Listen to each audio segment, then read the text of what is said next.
If you want to support our show directly, pick up some tickets to this year's Hometown Haunts and Hops Horror Convention, returning to Mayflower Brewing Company on Saturday, September 21st. We'll be celebrating the 35th anniversary of the legendary HBO series Tales from the Crypt with our marquee guest, the Crypt Keeper himself, John Cassier.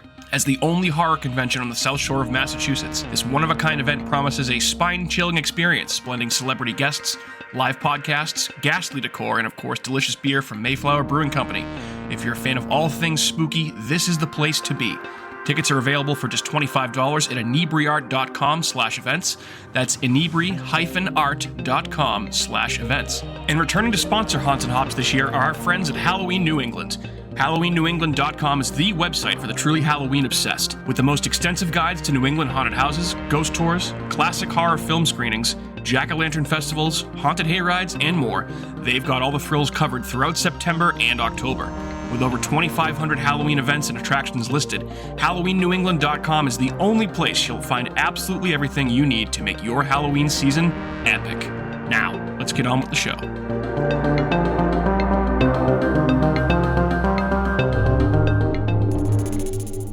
Tonight's episode of America's Hometown Horror is brought to you by our friends at Fangoria magazine. That's right, the first name in fright since 1979 is now an affiliate of America's Hometown Horror. And because of that, we can now offer you an exclusive 20% discount on any first-time magazine subscription or merchandise purchase by heading over to shop.fangoria.com and using the code HometownHorrorPod at checkout. That's shop.fangoria.com/HometownHorrorPod, or just use the code HometownHorrorPod at checkout for that exclusive discount on anything from Fangoria. Tonight's episode of America's Hometown Horror is also brought to you by our friends at Horror Facts Magazine. Never heard of Horror Facts Magazine? Well, if you're a horror fan, they're a name that you absolutely should know. You can find them over at horrorfactsdotcom, and they're a great resource for all things horror, including news, reviews, editorials, and lots of other horror podcasts, not only limited to, but including America's Hometown Horror. So head on over to horrorfacts.com and check them out. Now, let's get on with the show.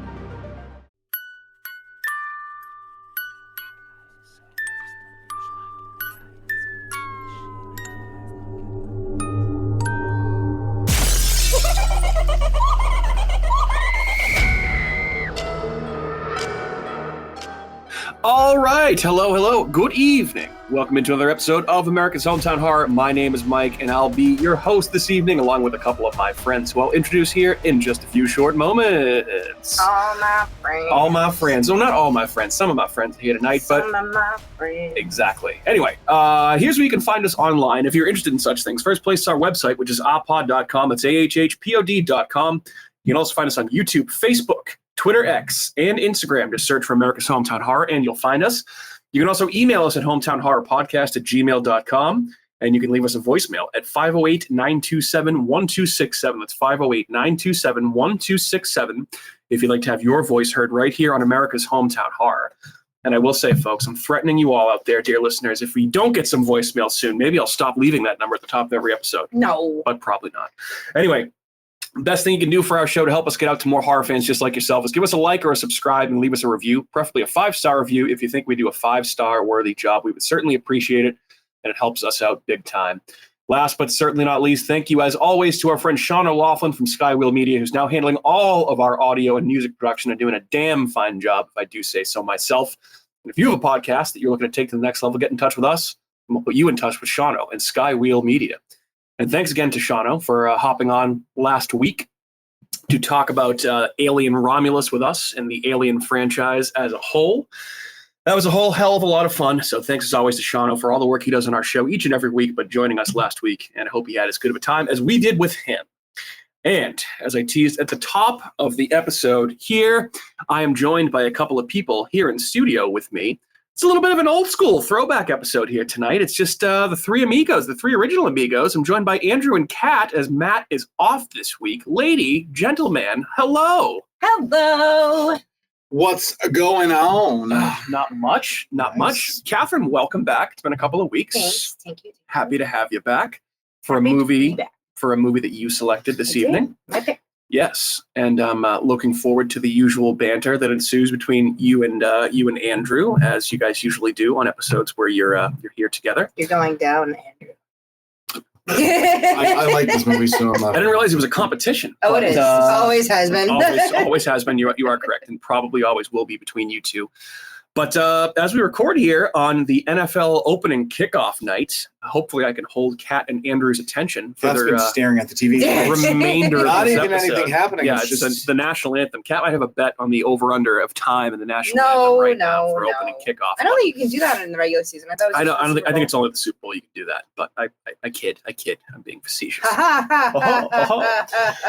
Anyway, so we're in September here, guys, and we're getting right into spooky season. It's here. It's not coming up. It is here. The next couple of months are going to be crazy for us, and we have a lot of things coming up.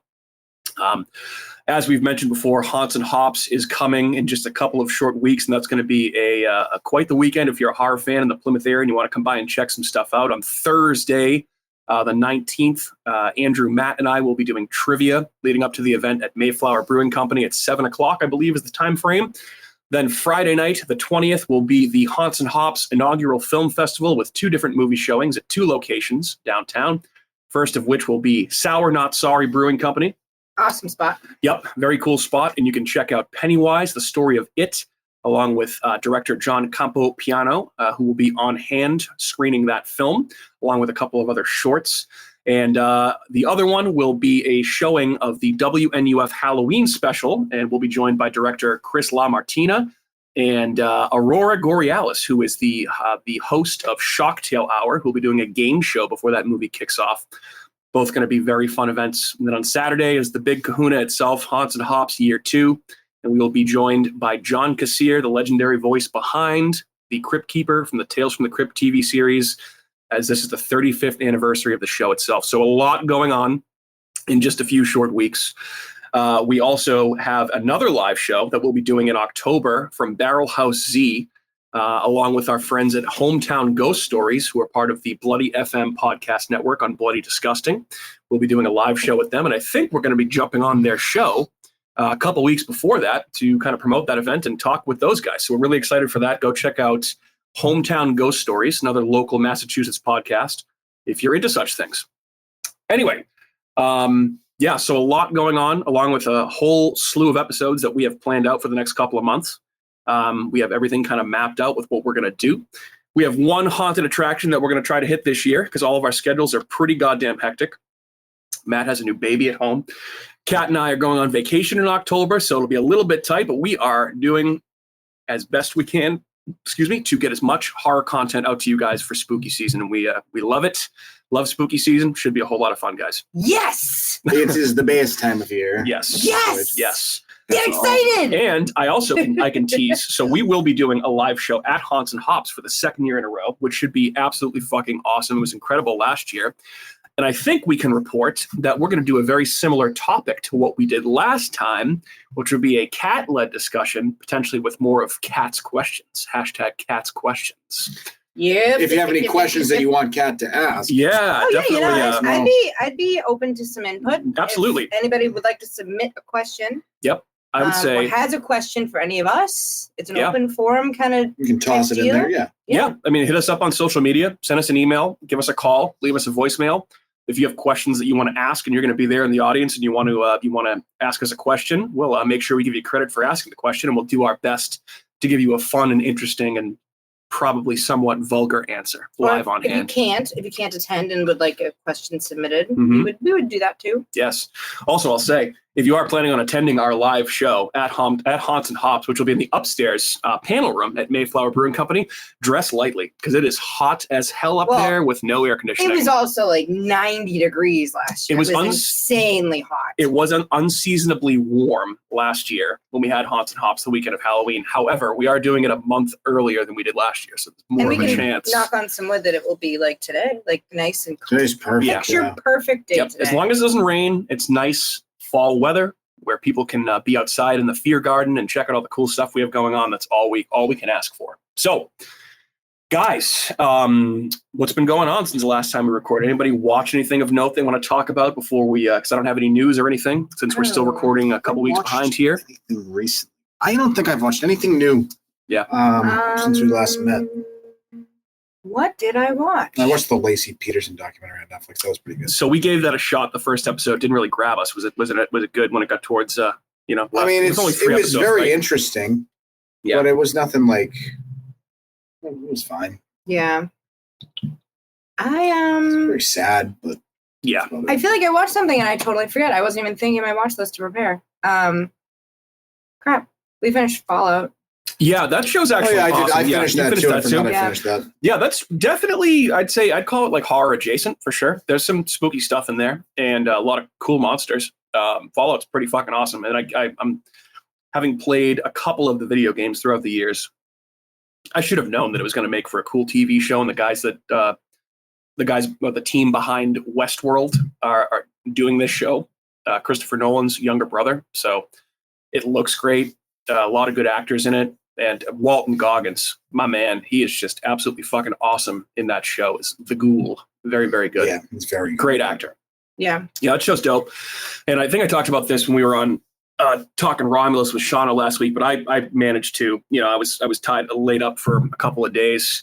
And I watched so many fucking movies that I logged all of them on our Letterboxd account, some of which will probably come up on our end of year horror episode. So yeah, good stuff there. Anything else you guys want to touch on? You feel it's important before we jump into tonight's movie?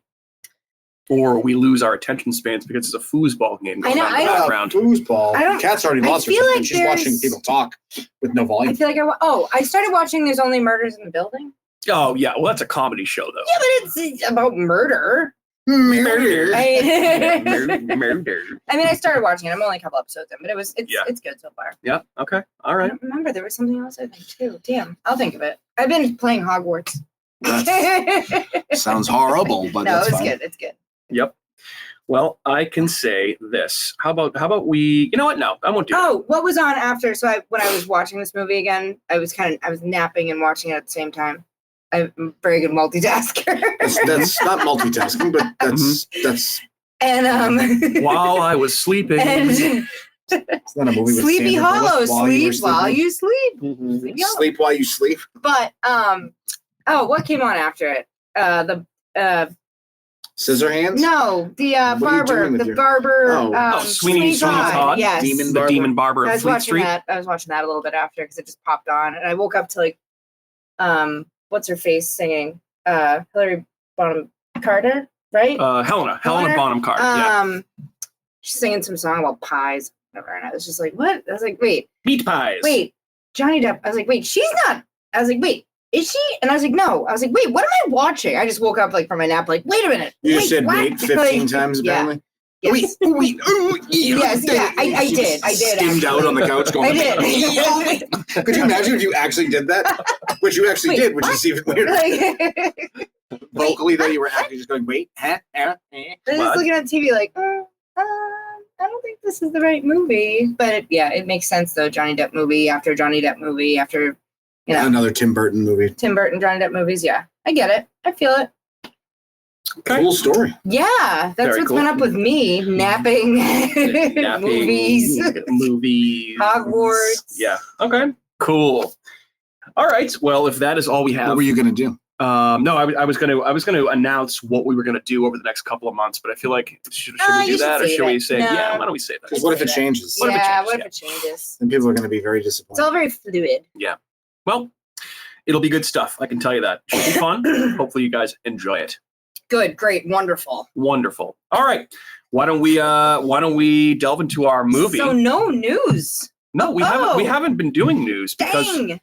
we have been ahead of schedule. We've been recording multiple episodes and me and you maybe should still do a bonus episode on Twisters. Yeah, that we should do that at some point. I can't stop listening to that song. The Luke Combs song. Oh, from the new Oklahoma. one. Oh my God. I'm just listening to it. I'm like, yeah. I don't know. Yeah. It's good. Yeah. Have you heard that song? Country music talk, huh? That's what we're going right now? Nice. It's better than Twisters. Country music, Hogwarts, and Only Murders in the Building. Wouldn't be a cat episode. I'm back, baby. We're back. People have been clamoring for your return. And here you are. We're excited to have you. Now, do you regret your decision? I'm just kidding. Nope. A little bit. Yeah. No, not you. I meant the listeners that were clamoring for your return. Yeah, maybe. Maybe. This is what you get. Yeah. All right. Well, why don't we dive head on into Cat's return with a cat pick? But first, let's take a quick little break, a little 90-second break from a word from our sponsors, and we'll be back traveling to the year 1999. Talk to you soon. A little catnap. All right, we'll be back.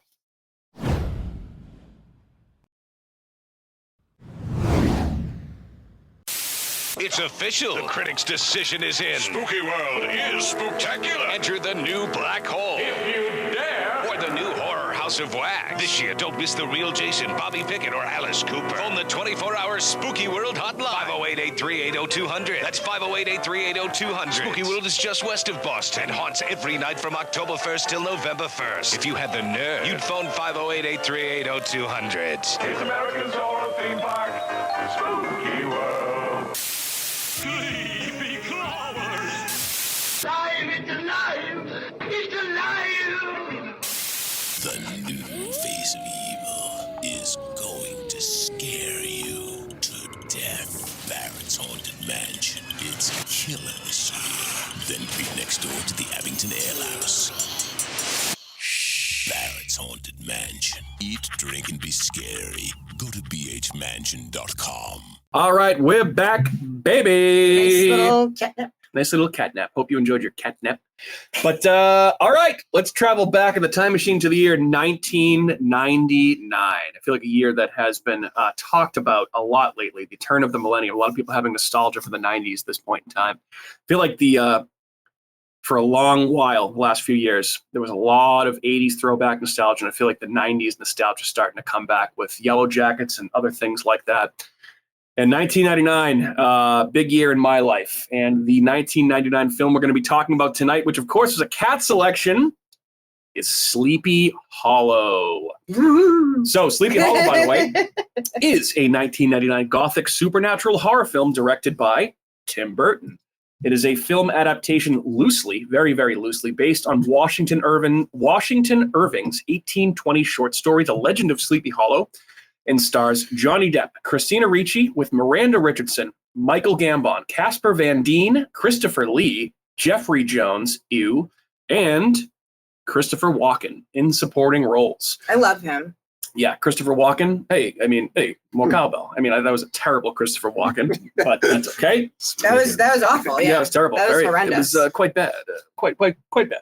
Anyway, the plot of this movie follows a police constable. That's a big change from the novel. Instead of being a school teacher, Ichabod Crane is a police constable, played, of course, by Johnny Depp, sent from New York City to investigate a series of murders in the village of Sleepy Hollow by a mysterious, headless horseman.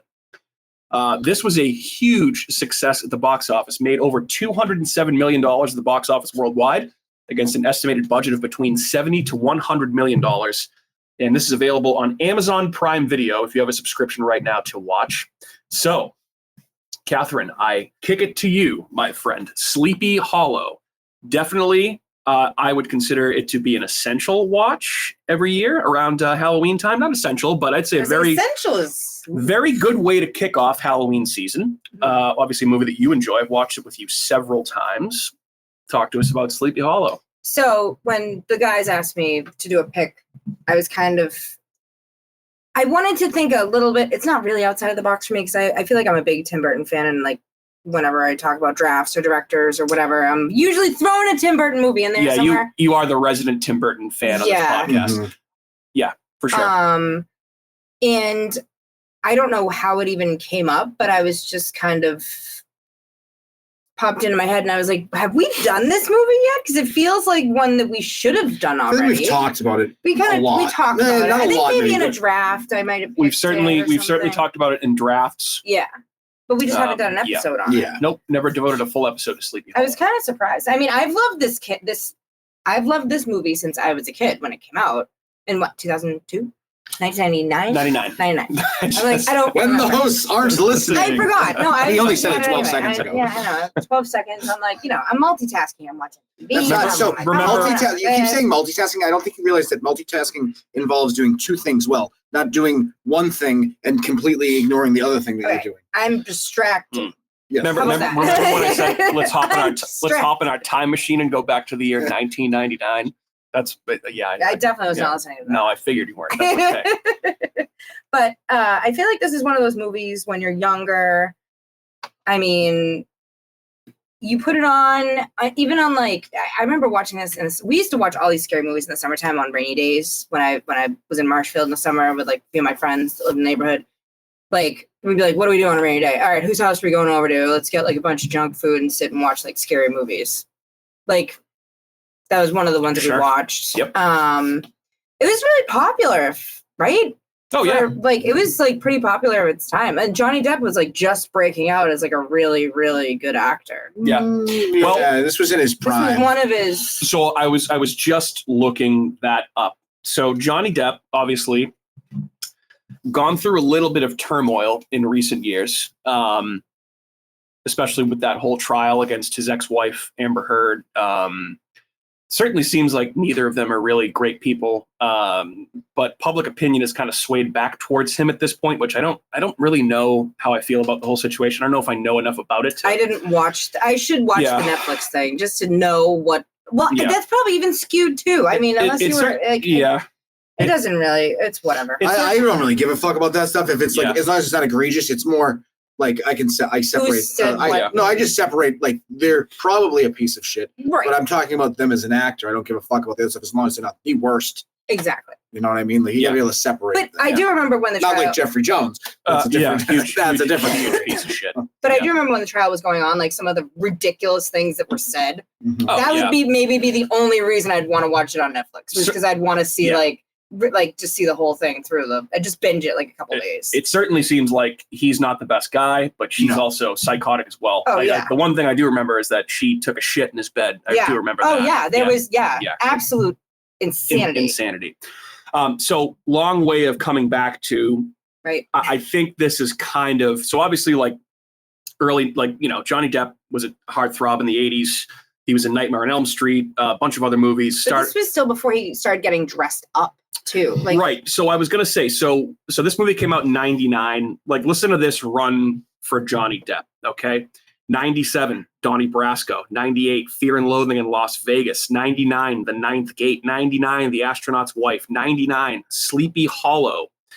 Let's see, 2001, Below, which is a lot of people's favorite Johnny Depp movie. Also in 2001, underrated Johnny Depp movie, From Hell. Mm-hmm. Great movie about Jack the Ripper. Then you get 2003, Johnny Depp doing his first Jack Sparrow thing, and did all the pirate movies. Once Upon a Time in Mexico in 2003. That's actually a really underrated movie that I really like a lot.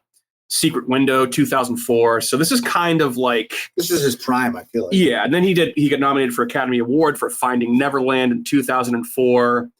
Then 2005 comes around, then he's like Willy Wonka and Charlie and the Chocolate Factory, No Thank You.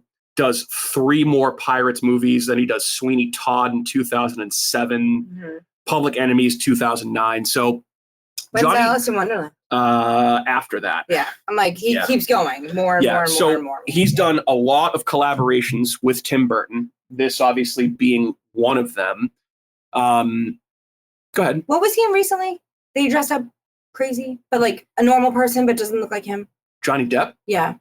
There was a movie he was in recently. You think of Nicolas Cage and Longlegs? That's the one you're thinking of? Maybe. Yeah, that's probably. I didn't see Longlegs. No, I think there was something else. I think it's fine. I'll think of it. Johnny Depp obviously worked with Tim Burton on Edward Scissorhands, Ed Wood, this movie, Sweeney Todd, probably a few other ones that I can't. I think he did Corpse Bride too. Like, he's been in they've worked together a lot. Clearly, Tim Burton loves Johnny Depp. Yeah, Dark Shadows. Forgot about that one. This is definitely. Obviously Tim Burton does a lot of dark gothic fantasy style stuff, but this is probably like Tim Burton's one pure horror movie, right? Yeah, I would say so, definitely. Unless you want to count Beetlejuice, but that's more of like a comedy with horror elements. Black comedy, kind of. Mars Attacks is like a Mars Attacks. That's probably the closest one, right? Yeah. Sweeney Todd, maybe, but no, that's a musical. Obviously, musicals. Yeah, but it's a horror musical. I mean, it's chopping people's heads off. Tim Burton, obviously, a topic of conversation right now because Beetlejuice, when this recording comes out, will be in theaters, and it's projected to do a. You don't want to say it a third time. I don't want to say it a third time because I don't want him here. I don't need that much chaos in my life. But Beetlejuice is projected. Opening weekend is just in a couple of days to do over $100 million at the box office opening weekend. So I definitely want to see that movie. Probably won't get to see it in theaters, but I'll certainly watch it when it comes to streaming. I've heard it's okay. So we'll see how it goes. But anyway, yeah, I just thought it was a good way to talk about this because obviously Johnny Depp, big actor, Tim Burton, big director. This is probably this is the first Tim Burton movie we've done on this podcast, I think. Probably. What do you think of your top 3 Tim Burton movies? I mean, I feel like I'm Beetlejuice, Sleepy Hollow, and fuck, I'd really have to think about that. No, you wouldn't. Batman? I don't. Oh, Batman. Yeah, Jesus, I forgot Nightmare about Before that. Christmas? Nightmare Before Christmas You is really love good. Nightmare Before Christmas. I do. Top 3, though. We're saying. Yeah. I feel like Nightmare Before Christmas is, you're going to go nuts here. We're going to go nuts in I there. don't know. Nightmare Before Christmas is slightly overrated. So we don't have to watch it 5 times a Halloween season anymore? Is that what you're, We telling me? definitely don't watch it 5 times a Halloween We season. definitely watch it a good amount. I enjoy it, but I think it is slightly overrated. But that's, You're not that's all. wrong. Yeah. I mean, that movie's whatever. Yeah. I could care less for that. I mean, movie. Tim Burton's not one of my favorite directors, but No. he certainly has made some good movies. I have made no bones about, I think Big Fish is one of the saddest movies I've ever seen, It's but my favorite movie. it's certainly a very good All movie, like no doubt about it. It's amazing. But It's Tim Burton awesome. has also laid some absolute fucking stinkers yeah. out there. Like, so, Like James the Giant Peach. or No, I love fucking, James the that's- Giant Peach. or That's a Charlie and the top Chocolate tier Factory. fucking movie. What are you talking about? I know. James and the Giant Peach? I know. It's really good. or Alice in Wonderland. Or, I loved Alice in Wonderland with Alice the in Wonderland's Jabberwocky. terrible. Yeah, that's James oh, and the Giant Peach is What? phenomenal. I know. No, the Alice in Wonderland movie with Johnny Depp playing the Mad Hatter is a fucking Oh my god, I steaming pile love of that shit. movie. No, where they show the Jabberwocky. Oh my god, it's so good. It goes back to like the actual Alice in the Looking Glass. It's awesome. All right. So, Well, yeah, what's your favorite 3? yeah. What are your favorite Big Tim Burton movies? Fish. Clearly. Durr. Why did I think? I definitely forgot about Batman '89. That's obviously a great Tim Burton movie. Um, Even though it's far away from the best Batman movie, it's a good movie. Yeah. probably Beetlejuice, and probably Sleepy Hollow. Yeah. Sleepy Hollow is Top Sleepy Hollow is tier. very good. This is a very Top good tier. movie. Yeah. Solid. Lots of gore. Lots of heads getting lopped off. Mhm. I think I saw, I have it written down here somewhere. I'll go through my notes and find it. There are 19 deaths in this movie. 18 of them are decapitations. Yeah, So, Well, I mean, Yeah. kind of fitting. yeah. But obviously this movie, like when you watch it, you can tell it's a Tim Burton movie from the actors that are in it. From What's the only one that's not look. a decapitation? The baby? It is, nope, not the kid gets his head lopped off too. The unborn baby. Oh no, I don't even know if they counted that one. I think the one that they weren't counting as a decapitation was the Lady Van Garrett, or that gets. Oh, they get stabbed by No, his no, sister. No, she gets her head. The witch gets her head chopped off by her sister. Oh, but the- right. The sister, Lady Van Garrett, who is the stepmother, Yes. she gets dragged into the tree by the headless horseman at the end and okay, dies. right, But she doesn't right. get her head lopped off. That's what I was interpreting as the one death that wasn't a decapitation there. But it's because it was in 1999, they got away and like they kind of could do a lot more than I feel like you could do nowadays with horror movies and get the ratings that you get now. 'Cause Those what is what, it? Is this PG-13? PG-13? No, this is rated R. Oh, it is. Oh, absolutely. I Oh, think okay. so, at least. Hold on. I'm almost positive. Well, you're looking at my top 3. Yes. Tim Burton Sorry, movies, Andrew. What are because your top your three? guys are forgetting the best Tim What? Burton movie. Pee-wee's Big Adventure. Oh, Not even Pee-wee. fucking close. Yeah, That is Pee-wee. the greatest Tim Burton movie ever. I love Yeah, that. Pee-wee's great. That's a And really good Mars one. Attacks would be my second, and I then forgot this about would Mars probably be Attacks, too. third. Yeah. This would probably be my third. This is definitely rated R. I just looked it up. Okay, that makes sense. Yeah. Oh, it is rated R. Yeah. But to me, it feels like a PG-13 movie, even though it's extremely violent and gory. It says because there's couples that have sex, various gross moments, and a scene of Yeah, torture. there's a gross moment with torturous things. Jeffrey and, yeah. Jones having sex. That's disgusting. Yeah, I mean- That's disgusting to watch. Yeah. This is the movie that I think this is the movie where I fell in love with Christina Ricci. Yeah, I can see So that. you're a big Christina Ricci fan. Oh, yeah. She's gorgeous. yeah. I love Christina Ricci. Yeah. Her big doe eyes. She's good though. She's a great actress. Like she's actually too. pretty and she's a good actress, which Yeah. I appreciate about her. I'm very happy to see that she has kind of gotten some recognition for her work in Yellow Jackets, because she's like clearly one of the best parts of that show. Oh, I yeah. think. Yeah, she's fantastic. Yeah. So Fantastic. fantastic. Yellow Jackets season 2 was not all that great, but she's still great in it, doing a very good job acting. And obviously this is a very different type of role, but it's nice to see her get the role that she has in Yellow Jackets, where she's allowed to show her range a little bit and be completely I psychotic. thought you were gonna say show her rack. No, I was like, that's something that Andrew would say. And I'm like, gee, what are we talking? No, about? she doesn't. I don't think she shows her rack. No, in she Yellow definitely Jackets. doesn't. She's what's her face? Yeah, I forget the character's name, but yeah, she's a little mousy Nerdy girl. psycho. Yeah, I don't think she shows her rack. But in also Yellow Jackets. psycho. She might show it in the next one. Maybe, you never know. Oh, One can dream. yeah, Andrew, you never know, my friend. Dreams can come true when you wish upon a star, my friend. So I just think the reason I don't essential rewatch for Halloween is probably a little strong for me. I really enjoy this movie because I think the legend of Sleepy Hollow and the Headless Horseman lore is a very cool Halloween story in general. It is. Always loved the Disney cartoon. Fans Ichabod growing up. Crane, Yeah, yeah. scared the shit out of me when I was a kid. It's very scary for a Disney cartoon, especially when you pair it with Mr. Toad. Like, Jesus Christ. Mr. Toad. Yeah. Yeah, that is a wild move. Yeah, Mr. Toad and Ichabod, or whatever the actual thing was called. But those two things were paired together. Mr. Toad in just itself is horrifying. Just because I don't know why. It's just a weird. Yeah. Also, off topic, but let's not forget that the ride at Disney, I think it was Mr. Toad's Wild Ride. Oh, yeah. Which was essentially you're in a car with a drunk toad driving around. I'm like, this is a good children's ride. I don't think Hey, that's around this anymore. drunk toad's driving me. Hello, Mr. Toad. Did you guys pick up on the Disney Sleepy Hollow Easter eggs in this movie? Watching it this time around. Like what? So there's a couple from what I researched here. So and it was called the Adventures of Ichabod and Mr. Toad. Came out in 1949. Mhm. Jesus That's Christ. wild. Yeah.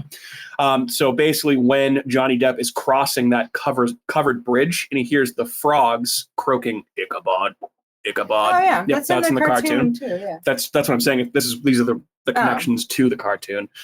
Let's see, the following chase sequence where Ichabod is run down and unhorsed, apparently by the Headless Horseman, the moment where in the climactic chase scene where Ichabod runs into a tree limb and ends up on the Headless Horseman's horse. It's number one. All pretty much ripped directly from the cartoon. See, I haven't seen the cartoon in so fucking long It's that good. I would never It holds picked up We'll on watch those. it after. I It holds forget up. about that movie all the time. Yeah. And I can picture Ichabod Crane in that, and it's so different how Johnny Depp is in this. Oh yeah. The lanky. He's just like, Yeah. he looks like, he's like, I feel like he's like a redhead too. No. I just remember he has a really Light brownish big hair. nose. Oh, maybe it's his hat or whatever the fuck he's wearing. Yeah. He's dressed like a Probably dork. has a feather. Yeah, he's absolute dorking it up. like I Robin guess Hood I times. guess No. they did want Johnny Depp to not look as pretty in this movie. And put like a prosthetic nose on him, like Ichabod he? Crane looks like. Oh, no, really? but I was they like, ended up. I don't think he did. No, they ended up not doing that He because looks very pretty in this. Yeah. he looks very handsome in this, and I think like chiseled. they wanted Johnny Depp, I guess, spoke to Tim Burton and said, "Why don't I focus on like Ichabod Crane's other eccentricities, where he's pretty much a scaredy cat, mama's boy, Right. where he's like you always notice like so his what's the kid's name, the orphan whose father is killed and then becomes his sidekick." Young Mazbeth, that's what he calls him. Every single time they're going into a scene of danger, Johnny Depp is pushing him in front of him the entire time, and I love it. yeah, he's standing up on top of a bed when there's a spider in his room, and Yes. it's just like a complete Nancy, as they say. I was gonna be like, what word are you gonna pick to describe Be as politically correct as possible. him? Yeah, but I guess so. And I think one of the reasons that I like this movie is that it definitely draws inspiration from old school Gothic horror movies. Specifically, Tim Burton has gone on record saying that the Gothic horror films of Italian director Mario Bava and the Hammer horror films that came out prior to this, which is no surprise that Christopher Lee was brought back for this for a very small role. Steals that entire. Oh my God, yeah. That is a great opening to the movie, just Yeah. because you have Christopher Lee, who's so fucking good in everything he does. Oh, I yeah. love- Yeah. Oh, I can never get enough Christopher Lee. I forgot he was in this because I hadn't did seen it in a too, while, yeah. and I was like, oh, he's only in it for like 5 seconds. I know. Michael Goff, who played Alfred in Batman Returns, he came out of retirement for this movie, and he has a small role in this as well. He was in a bunch of Hammer horror films back in the 70s. Tim Burton, I guess, also said he envisioned Johnny Depp's Ichabod Crane as the sort of character that Peter Cushing and Vincent Price used to regularly play in Hammer horror films, which I can definitely see there. Yeah, that's actually a very interesting part that I didn't even realize. That's Yep. very good. Yep. I also love Christopher Walken's fucking Oh, he's awesome. mouth. Yeah. design. So, okay. That's weird. It's so strange. Is he like that in anything else? Like, why does he look like a shark? That's definitely a Tim Burton creation there. I would say, so Christopher Walken in this movie is doing a very one-note role, but it's Christopher Walken. Essentially, the whole movie, he's walking around, lopping people's heads off and going, ah, with his teeth filed down to sharpness to make himself more intimidating in battle. But, pretty cool little stunt cast. I mean, the guy is looks like a monster in general, so it's not surprising. It was perfect. Great role. Yep. Oh, absolutely. The cast was phenomenal. Yeah. That's everybody is awesome in this movie. Yeah. Which at that point, that was kind of like a Tim Burton's getting court. She's like, this was I think this right? Because Mars Attacks was kind of a commercial letdown, wasn't it? It was. That was 96. So that was before this. No, I know. So he was kind of, what did he do in between it? Was this he did James the Giant Peach, probably. I think that was 97. I'll pull it up. I'm curious if this was because we were talking about Johnny Depp's peak, and this might have been the beginning of Tim Burton's, but he had already done Edward Scissorhands in Batman, but I feel like he had a little lull in there in the middle. James the Giant Peach was 1996. All right, I got it right here. It's Batman Forever was in 1995. Well, Forever he didn't do. He was a producer on that, I think. Let me see here. So, and obviously Tim Burton started out as an animator at Disney, which is how he came to make Nightmare Before Christmas. He's done so much shit. Frankenweenie. God. Let me see. Charlie and the Chocolate Factory. That movie sucks. Oh, I liked that. I can't believe that's a movie that should never have been redone. There's no need to remake. You really don't like the Alice in Wonderland that he did? I really liked it. It's too fucking goofy. Oh, no, I liked it. Let's see. All right, so Tim Burton filmography. Let's start with his well-known stuff. All right, so Frankenweenie, the live-action one, 84. Pee-wee's Big Adventure, 85. Then he did Beetlejuice, 88. Batman, 89. Edward Scissorhands, 90. Batman Returns, 92. Ed Wood in 94. Mars Attacks, 96. Sleepy Hollow, 99. So these two movies are back-to-back. Then Planet of the Apes in 2001, Big Fish 2003, Charlie and the Chocolate Factory 05, then Corpse Bride also in 05, Sweeney Todd 07, Alice in Wonderland 2010, Dark Shadows 2012, remade Frankenweenie in 2012, and then he's kind of gone on to do a bunch of crapola since then. Did a Dumbo remake live action in 2019. I don't know if I ever saw that. I kind of wanted to, though. Miss Peregrine's Home for Peculiar Children in 2016, which I've heard is actually not that bad. Yeah, I was going to say, Kat, you kept saying James the Giant Peach, and you confused me. Yeah, I don't think because he didn't do James and the Giant Peach. No. It's a very similar type movie, but he didn't do it. You're probably confusing because it's a Roald Dahl book. So you're probably confused because so is Willy Wonka. What? Maybe you're confused. Yeah, Roald Dahl wrote Willy Wonka and Roald Dahl. James. He'd say that guy's name. It was like Roald Dahl. Roald Dahl. But he took some time off from directing in between Dumbo and Beetlejuice. The only thing he did in between was directing 6 episodes of that Wednesday Addams TV show. Oh yeah, that Netflix. was really good. Did you watch that? Yeah. I think we watched it together. Yeah, so I mean, say what you will about Tim Burton, he certainly has had a huge influence on gothic type movies. That whole goth, culture and weird fantasy movies is the Tim Burton aesthetic to a T. This is true. What are the actors? Couple other actor shout outs to this movie, by the way. So Martin Landau plays the first Van Tassel or Van Garrett, one of the Vans in the carriage that gets decapitated by the Scarecrow in the opening scene, an uncredited role. And then love seeing my boy Casper Van Dien from Starship Troopers. Oh, Johnny Rico from Starship Troopers, playing Brom. What's his name?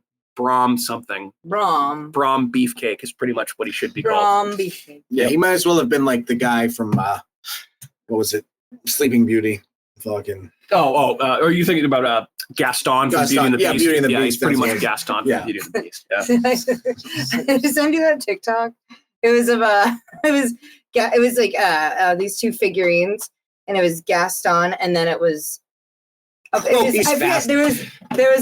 was a movie worthy song in the background. I forget what it was. I'll have to send it to you.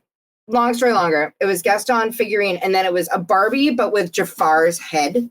It was so weird. Wild. I said it. Whatever. I'll have to find it and resend it to you. I have to watch it later, but it was weird. It was very weird. But yeah. By the way, sorry to go off on that's okay. my little sidekick note. This movie did win an Academy Award for art direction. No surprise. for Tim Burton and his specific style. As I continue to lose my two co-hosts into this football game, it's already the two guys already has 14 points in the first quarter. Touchdown, anytime touchdowns, both scored on the first drives of the game. So I'm like, oh shit. Yep. Sorry. Nope, I have Xavier Worthy too. We need a bigger TV down here. I can't see. Well, eventually we will when we get it mounted. So, anyway, one of the obviously big thing for us, right, as horror fans, practical effects and practical sets in this movie. I feel like there is some CGI. But that you can tell. Not all of it. Nope. But it doesn't look horrible. Has aged kind of well. Every time you see the Headless Horseman pop out of that weird death tree, that's clearly CGI. But all the decapitations and the when he's chopping the tree, chopped heads. Oh yeah, that's all practical stuff. Yeah, chopping the tree was a lot of fun. I love that scene where when the fat guy gets his head chopped off and it like follows him down the hill and like rolls right between his fucking right by his balls. Yeah, a lot of blood in this movie. Yeah, very good. Tons of blood. Yeah, lots of blood. Yep. Dude, the scene when he's chopping into the tree of death, that's so good. That's what I was just saying. Oh, chopped into when the hosts aren't listening. I said that. Well, I was thinking. I know. I'm busting balls. Relax. But yeah, that's what I said. Special effects. I said when he's chopping. Didn't I say it? Did I say it in my head? Yes, you did. You did. I was like, did the words come out of my mouth? They or certainly, was it certainly just thoughts? did. But yep. You are correct. But yeah, no, that was a practical effect, right? It was just spewing blood all over the place. I believe it was. Gross. I believe it was. That's correct. Yeah. So now who's not paying attention? You're not paying attention. No, I was paying attention, and I agreed with you. Andrew was the one that brought it back up again. Anyway, guys want to talk about the year 1999 a little bit? What about it? We have movies and horror. We do a ton. Well, we have a certain movie that we have. We've actually, this is our fourth movie from 1999. Oh, wow. Yep. What episode are we on? This will be. I'm sorry to ask. No, it's okay. I can find that answer in about 30 seconds. So. Oh, look, it's Beetlejuice commercial. Yeah, Beetlejuice 220 or something. When did we hit 200? So as of this recording, Alien Romulus was 228. Oh, okay. Tusk will be out by the time people hear this. Will be 229. So this will be Sleepy Hollow will be 230 episodes. Damn, son. 230. 2 and 3 make 5. That's my lucky number. 4 of those 230 episodes have been dedicated to Audition, which was the most recent 1999 movie that we did, courtesy of one Matthew Audette. We've also covered The Blair Witch Project, which is probably my favorite horror movie from that year, aside from the Academy Award winner for Best Picture at the Oscars and the greatest movie of all time, The Mummy, starring Brendan Fraser and Rachel Weisz.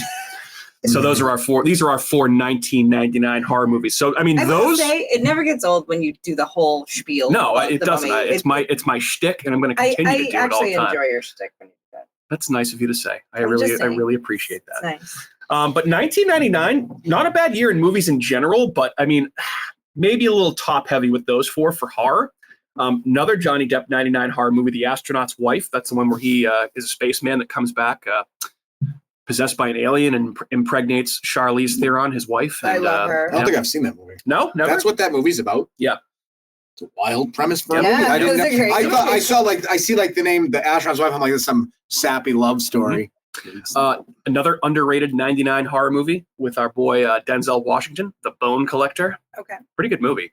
You guys seen The Bone Collector? I have not seen You've never seen The Bone Collector? No, I've seen The Bone Collector. Okay. That's the Denzel and who's the other one? Ashley Judd? Oh, I thought it was Angelina Jolie. Isn't it? No, Jolie's not in that. Are you sure about that? Are you sure? You sure about that? Oh, you sure about that? Why? Wait, because I get her. Ashley Judd was big that time. Well, she was in the Kiss the Girls. Kiss the Girls was Ashley Judd and Morgan Freeman. Judd and Freeman, and then there was the other one, Along Came a Spider. No, actually, you're correct, Andrew. So Bone Collector was Denzel, Angelina Jolie, Queen Latifah, Michael Rooker. Wow, Bobby Cannavale in an early role. Okay, maybe I have to go back and I forgot that Angelina Jolie was in The Bone Collector, but that's a pretty good serial killer laid up movie. Or something, like he's like hurt. Yes. Yep. Yeah, that's a solid. Yeah, Bone Collector's not bad at all. Very much worth your time. Bad at all. There is some absolute dog shit in here as well. We got Candyman, Day of the Dead, which is the third film in the franchise, which not so good. I'm sure you probably don't even appreciate, Andrew. No, we got the sixth movie in the Children of the Corn franchise, Children of the Corn 666, Isaac's Return, and I say no to that one. Another banger that we probably will cover at some point whenever a Mike pick comes around is Deep Blue Sea, which is a shark movie that I fucking love. Not to be confused with Deep Sea Rising. With LL Cool Deep J. Rising. Deep Rising. Yeah. That's not from 99, but Deep Blue Sea is great. Deep Blue Sea is great. Why didn't we do that over the summer? We should maybe next summer we'll do that for Yes, Shark Week. Deep Blue Sea. It doesn't have to be thematic. I mean, you could just pick one. You guys seen End of Days with Arnold? Yes, I really remember. I saw it like movie. once, like in the 90s probably. Arnold. From Dusk Till Dawn 2, Texas Blood Money. I've never seen that. And I say to you, no thanks. Kat, this is a good year for you. The Haunting with Catherine Zeta-Jones, Liam Neeson, Owen Wilson. When the hosts aren't listening. I hate that movie so much. I saw that movie in theaters. The Haunting? Yep, The Haunting. I love that movie. The Haunting? Yep. The Haunting? The Haunting? And not to be confused with... With the Catherine Zeta-Jones. With the Catherine Zeta-Jones. Yeah. The Haunting. The Haunting, not to be confused with House on Haunted Hill remake, starring Jeffrey Rush. The Haunting did not age well. No. When I was younger, I loved that movie. When I'm older, I'm like, oh, no, it did not age. No, not at all. Movie that Matt loves, Idle Hands, came out in 1999. Solid movie. Devon Sawa, Jessica Alba in an early role. Mm-hmm. Kat, you must have seen Jawbreaker, that movie that came out in 1999 with Rose McGowan, another one of Andrew's babes, and a couple other girls. Don't you love Rose McGowan? Like 30 years ago. She's terrifying now. Well, now, yeah. I know a lot of shits have her, but she's terrifying. Big year for horror. I want to see what she looks like now. What does she look like now? I think she has like a shaved head. Not that that's what's terrible. I was like, some women have shaved heads, and they're like totally fine. She has a Britney Spears shaved head, not like a, I don't know. I'm gonna leave that one alone. She's had a tough go of it. I'm not gonna get I can't rag on her too much. She has short hair. But again, big year for Catherine at the movies in 1999 because Lake Placid also came out in 99. She looks weird now. She has short hair. Yeah, she shouldn't have short hair. I'll repeat, a big year for horror for Catherine in 1999 because Lake Placid came out. Love that movie too. Yes, another one of your favorites. That was a big monster movie. Yep. Ninth Gate, another Johnny Depp movie. Dante's Peak in 99? Was it 97? I don't know. I don't know if that's 99. I don't have it on here. Oh no, you don't. If it is on there and you don't have Dante's Peak, Mike, egregious. Yeah. Okay. Well, I apologize. I think it's 97 though, or 98. It's definitely here's some more garbage. The Rage, Carrie 2. No thanks. A movie called Ravenous that I wrote down for a reason, but I forget why. I don't know who's in it. I think Guy Pearce in that movie. That's why I wrote it down. The Japanese version of The Ring 2, which I've never seen. Probably the biggest horror movie of the year in terms of critical reception because it got nominated for Best Picture at the Oscars and kind of launched M. Night Shyamalan onto the scene. The Sixth Sense, I See Dead People, came out in 1999. Yes. Mm-hmm. That's a good movie. I always liked that movie. It's a good movie. I feel like once you see it the first time, though, it kind of ruins it for repeat viewings. But, you want to watch it at least 2 times. True. Let's see. I watched it 2 times. Stigmata, also in 99. Underrated movie. Another underrated movie with Kevin Bacon. A Stir of Echoes came out in 99. I've seen that. And one I know we all appreciate. This is not a movie. It's a made-for-TV special from the mind of one Stephen King, Storm of the Century. Love that. Fantastic. Series, movie. Mm-hmm. I mean, they put it together as a movie, but it was a series, right? Yeah. Yep. Same with It. It was a TV miniseries. Yes, correct. But they put it together as a movie. Correct. Storm of the Century is amazing. Blair Witch Project, by the way, the highest grossing horror film at the box office in 99 with $140.5 million. Sleepy Hollow, number 2 in America, $92 million. Right. But made over 200 internationally, so did well overseas as well. The Haunting at 3, Deep Blue Sea at 4, Stigmata 5, then House on Haunted Hill, Lake Placid, Stir of Echoes, The Rage, Carrie 2, rounding out the top 10.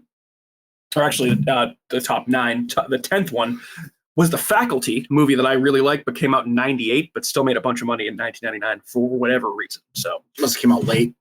Yeah, maybe it was just doing that well in theaters. Christmas movie or something. Yeah, I don't I guess we will never know. But yeah, 1999. Good year for me as a teenager. Good year in movies. Bad year for the Woodstock Music Festival because it died in 1999. As awesome as it was to watch on pay-per-view, as I did back in 1999. Actually, there's a new podcast out about Woodstock 99 that I started listening to. It's actually not as whiny and bitchy and complainy as I thought it was going to be so far through a couple of episodes. And they're not blaming the entire thing on Limp Bizkit like every asshole does now. Limp Bizkit. With, many years of thoughts about it. So they should always blame Limp Bizkit, though. Like, if you're going to blame somebody, blame fucking Limp Bizkit. Blame Fred Durst. No one cares. Yeah. Well, Fred Durst and Limp Bizkit are doing just fine these days. They should just start, Donald Trump should just start blaming Limp Bizkit for all the world's problems instead of, like, the Democrats just be like, it's Limp Bizkit's fault. That's amazing. Not to get too political, do you think more people hate Donald Trump or Fred Durst? I think it's probably Donald Trump. It's definitely Donald Trump. But a lot of fucking people hate Fred Durst. Don't blame me, blame Fred Durst. Blame Fred Durst. Just get some t-shirts. Dude, I mean, Fred Durst is an easy target if we're being honest here. I mean, he doesn't make it easy on himself, that's for sure. But Limp Bizkit's doing just fine. He's a good scapegoat. They're doing just fine. They're doing just fine.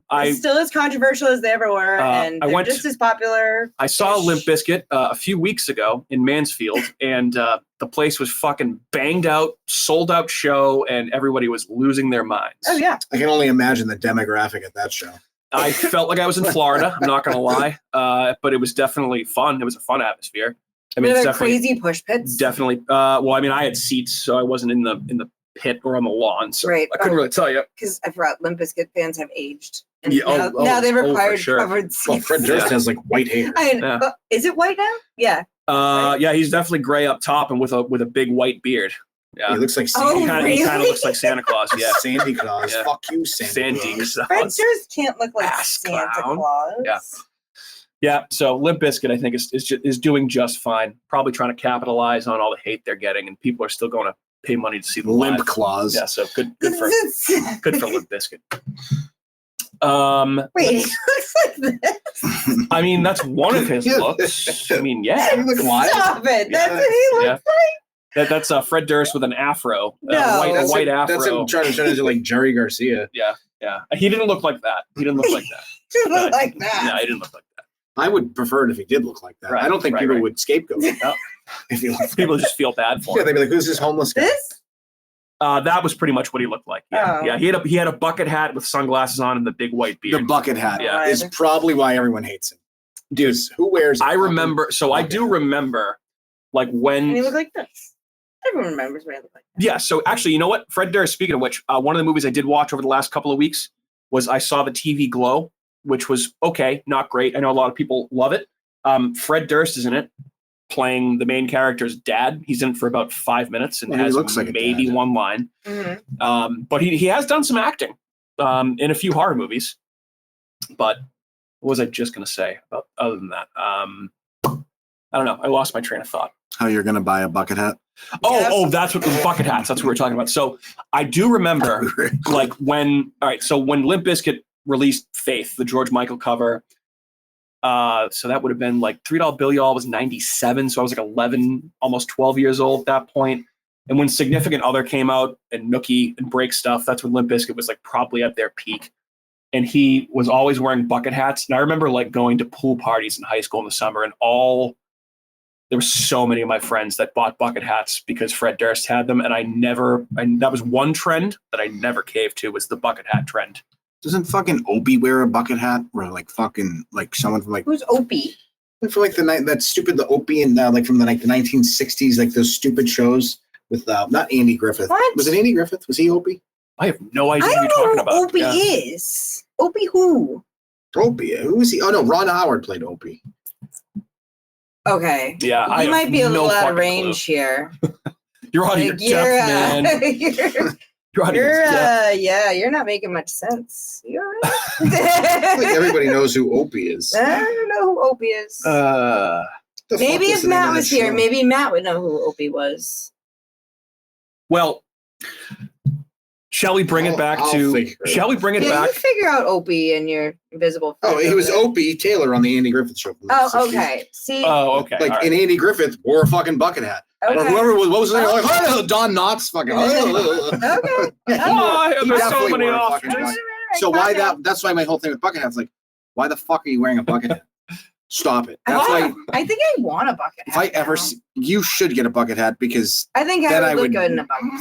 I'd feel obligated to a bucket punch hat you in the face if you wore a bucket hat. would fit you, I think. Yeah. I could see you. The bucket hats were a thing. Wasn't Britney Spears wearing bucket hats too, though? Probably. That was definitely a 90s Dude, thing. the 90s were a crazy time, man. And the Kangol hats with the fur. Kangol hats. Kangol oh my God. hats? Yeah. Okay, on the Mount Rushmore of douchey 90s and 2000 hats has to be the Kangol hat, the bucket hat, and the Von Dutch trucker hat. Oh, I love trifecta of douche hats. Did fedoras make like a comeback then too? Fedoras? Maybe. Oh God, I don't know about that. Like fucking roll it down his arm like fucking Fred Astaire. I'm actually enjoying that a lot of 90s things are coming back. Well, except for crop tops and the crop tops can I must say, as an Irish American from a Boston suburb, I do own a scally cap that I probably haven't worn in about 10 years. You haven't worn it. You should wear that with your fucking pea coat, and I can go. I hate everything. I used to wear it with my pea coat. I know.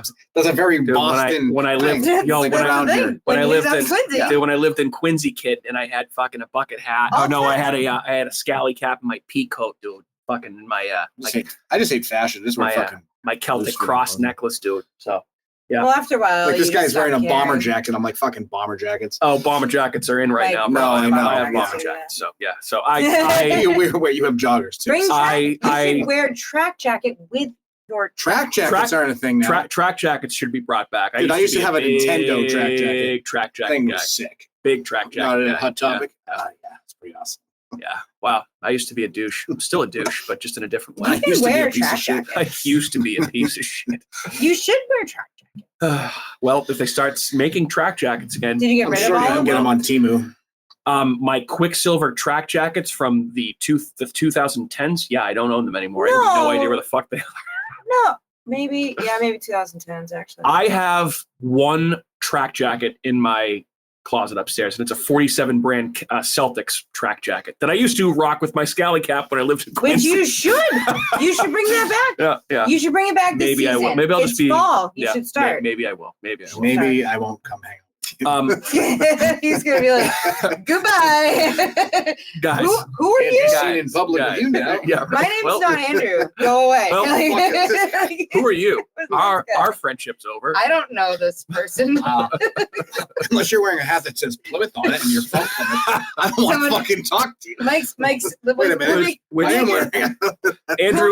Andrew is in fact living in Plymouth and wearing a hat right now. It says Plymouth. To be fair, though, I didn't buy this hat. I found it on the sidewalk. That's even worse. No, it was down by like the pillory down there, like little shops there, and the tag was still on it, so someone had just bought it. Or you stole it? No, it was on the ground outside of a shop. And you picked it up, steal it. Someone stole it. I didn't steal it. I took a while before I wore it until I was like, oh, I ruined my other hat. I'm like, I like the color of this hat. Mm-hmm. Yeah. That's why. That's nice. I forget sometimes that it says Plymouth 1620 on it with the Mayflower. And I'm like, does. I mean, kind of a douchey hat. Kind of a douchey hat. I would have bought you a Plymouth Mayflower 1620 hat. You don't have to pick it up off the sidewalk outside. Dude, I'm not gonna. It's a free hat. It's a free hat. And it was not. It wasn't. And it definitely wasn't worn because it still had like the white thing. Right, because it was from inside of the store. No, it wasn't in the store. Oh my God. Whatever. It's not a scally cap. That's not a scally cap. That is true. Not a scally cap. Not a beanie. Not any of those things, or a bucket hat, or a Kangol hat, or a Von Dutch trucker hat. So it could be worse. Things can always be worse.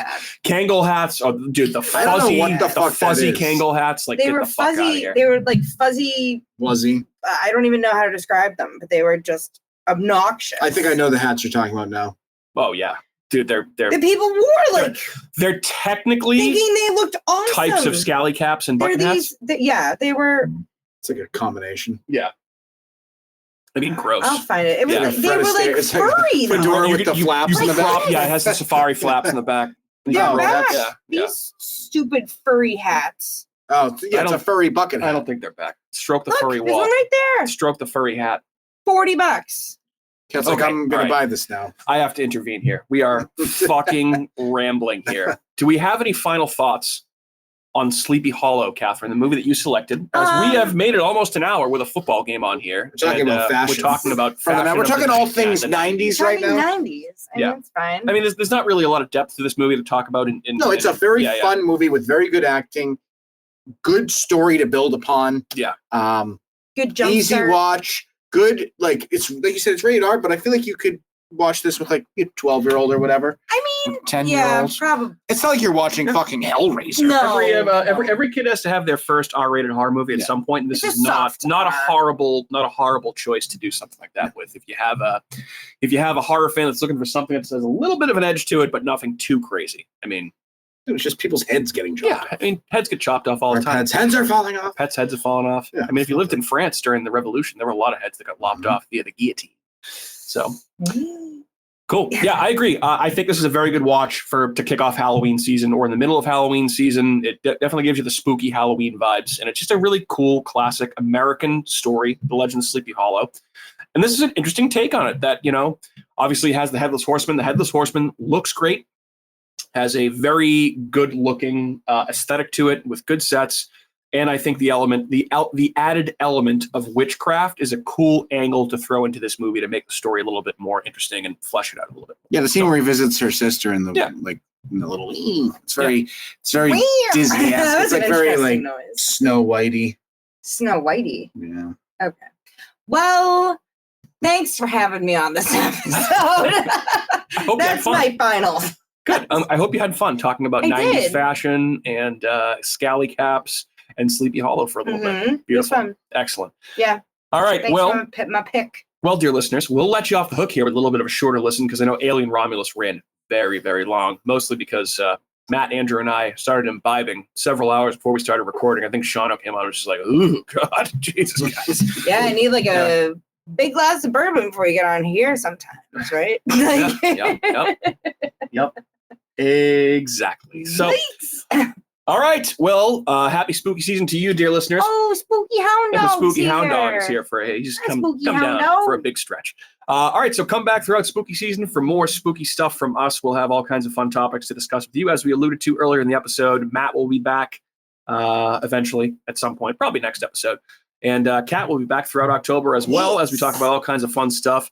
My name is Mike. I've been joined by Kat and Andrew and Otis, our spooky hound dog, our spooky, cute pain in the ass. Thanks so much for listening. Happy spooky season again to you. And lady, gentlemen, say goodbye to your listeners. Goodbye to your listeners. Good evening. Bye. Adios, muchachos.